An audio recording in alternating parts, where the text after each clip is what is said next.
Mar, I'm sure you're aware that Hunter Biden had a laptop. I am, sir, yes. Okay.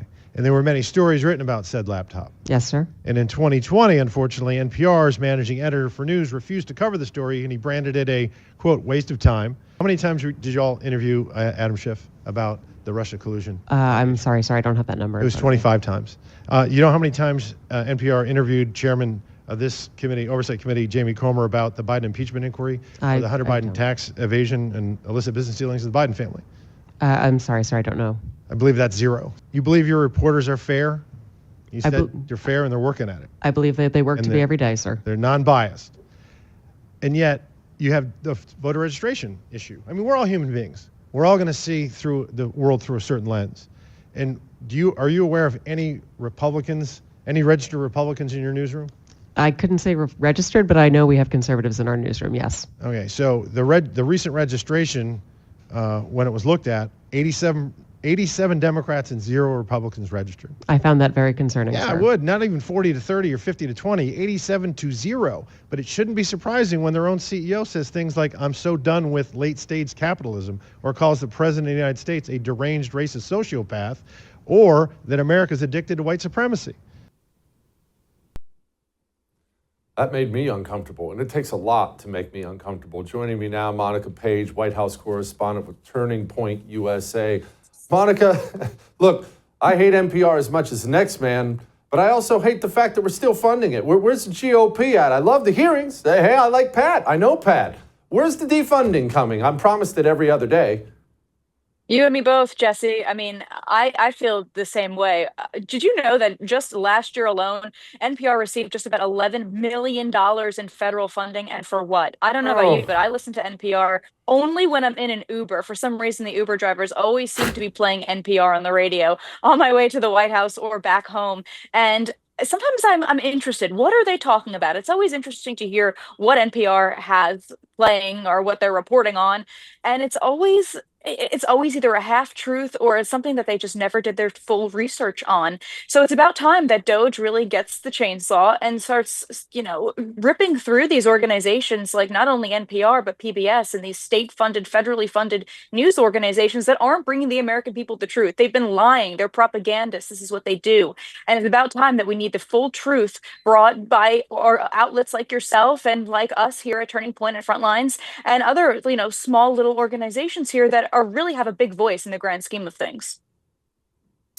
Monica, as people can see from your background, you are inside the belly of the beast. So maybe you can help me understand why does the GOP not do these basic popular things, like things Trump campaigns on, and then the House or the Senate, they won't do it. But these are the things people like, and it's way beyond NPR or any of these other things. Why? What is it about that place that makes GOPers just their brain and their guts fall out?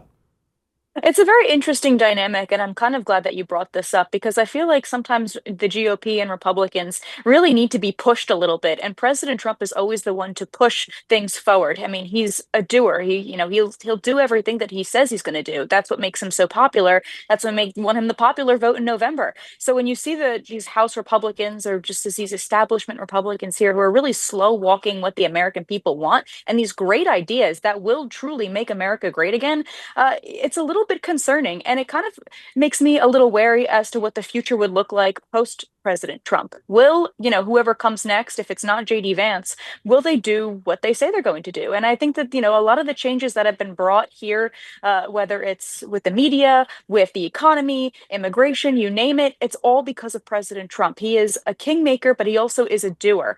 And I think that this is, something that many people have been asking themselves for years. Why isn't anything done? Why are we slow walking? Why aren't we doing this or that? And these are just questions that everybody should be asking themselves. But, the man in the White House right now, he always fulfills the promises. He brings results, real results, saving people money, abolishing, these sanctuary cities, perhaps that might come today or in the coming future, and just making life easier for everybody and safer for everybody. It makes you wonder what the true agenda is with the establishment GOP. Are they in it because of the money? Are they in it because other people have something on them? It is a very interesting dynamic between President Trump and the establishment GOP. It is. Extremely interesting. Monica, I personally am greatly enjoying watching the Associated Press get treated like the pond scum they are. How enjoyable is it for you to have a front row seat to all this? Oh, it's hysterical. I mean, it's funny to kind of watch all the mainstream media and the legacy media outlets kind of rallying around the AP. We got a very long email from the White House Correspondents Association president, Eugene Daniels, just last night saying, hey, the AP is back in court for their second hearing. They're really hoping that everybody can rally around them, show up to the courthouse, wear, your pro First Amendment pin on your lapels, share this image on social media to show Jeez. that you stand with the First Amendment and with the AP. And what's interesting is that I don't understand why exactly this is such a big thing because when I was, under the Biden White House, I was never called on. I was always silenced. I never got my emails returned. Every time I try to get a question or an answer from anybody in the White House, my emails went deleted or ignored. So I think it's a very hypocritical situation that the AP is putting themselves in. And yes, they do appear in court. I believe that the judge in this case refused the injunction that the AP was asking the White House to stop banning them from events in the Oval Office or Air Force One. So it'll be interesting to see what the future is for the AP, if there even is one. Many people have seen through the lies that the AP has spread over the last 4 years, especially covering up for Joe Biden's, mental cognitive decline, because they were also contributing to that as well. And just the lies that they spread about President Trump. I mean, I don't blame this administration for banning the AP. The AP, what does it contribute to America? It contributes just as much as NPR or PBS. If you're not going to, call the Gulf of America the Gulf of America, if you're not going to call it Mount McKinley instead of, why would you even want to have the respect of the president or even just be in the room where hundreds of other people like myself would love to be in that space and treat it with respect? And the AP's disrespect, time over time, it's about time that this has happened. Monica, finally, there are things that sound amazing, but turn out to kind of suck. Like stuffed crust pizza is a great example. It sounds great, looks great. It never adds up. It's never as good as you think it's going to be. What's it like in the White House to be in that room? It's big. It's important. I've never been. I'm sure I'll never get invited. Is it cool? Well, I would say for the past year and a half covering Joe Biden, it was a very different White House compared to what we've been seeing in just 2.5 months. I mean, you go to some of the press briefings under Joe Biden, and there'd be people not even sitting in their seats. There'd be empty seats across the entire room. Now, good luck even trying to find a little space at the carpet in the press briefing room because everybody's standing, everyone's crowding in, everyone wants to know what the president is doing because he's doing so much. But here, being a reporter who is about common sense. It's not about maybe conservative values. It's about bringing common sense and representing the American people. It's been a little bit of a challenge. I mean, you walk around here and it seems like the legacy media knows you because they've seen articles written about you.